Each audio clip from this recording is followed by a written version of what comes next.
Hi friends, ಹೇಗಿದ್ದೀರಾ ಎಲ್ಲರೂ? Welcome back to my channel. ನಾನಿವತ್ತು ಪಂಪ್ಕಿನ್ ಸೂಪ್ ಹೇಗೆ ಮಾಡೋದು ಅಂತ ತೋರಿಸ್ತಾ ಇದ್ದೀನಿ. ನೋಡಿ, ಇಲ್ಲಿ ಪಂಪ್ಕಿನ್ ನಾನು ಈ ಥರ ಕ್ಯೂಬಾಗಿ ಕಟ್ ಮಾಡಿ ಇಟ್ಕೊಂಡಿದ್ದೀನಿ. ಇದು ತುಂಬ ಹೆಲ್ದಿ ಆಗಿರುತ್ತೆ. ಈ ಥರ ಕಟ್ ಮಾಡಿ ಇಟ್ಕೊಂಡು ಇದನ್ನು ಸ್ಟೀಮಲ್ಲಿ ಬೇಯಿಸ್ಕೋಬೇಕು. ಕೆಳಗಡೆ ಪಾತ್ರೆಯಲ್ಲಿ ನೀರು ಹಾಕ್ಬಿಟ್ಟು ಮೇಲ್ಗಡೆ ಸ್ಟೀಮ್ ಬರುತ್ತಲ್ಲ, ಅದು ಹೋಲ್ ಇರುತ್ತಲ್ಲ, ಅದ್ರ ಮೇಲೆ ಹಾಕ್ಬಿಟ್ಟು ತಟ್ಟೆ ಮುಚ್ಚಿಬಿಟ್ಟು ಬೇಯಿಸ್ಕೋಬೇಕು. ನೋಡಿ, ಇಲ್ಲಿ ಚೆನ್ನಾಗಿ ಬೆಂದಿದೆ.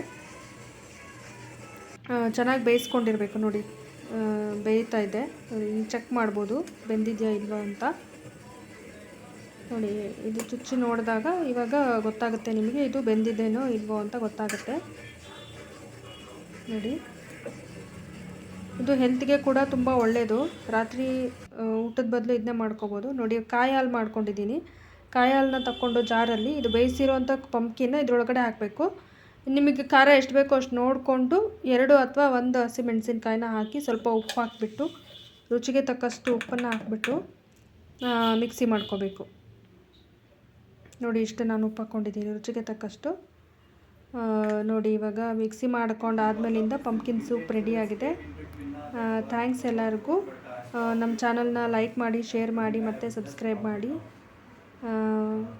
ಬಾಯ್.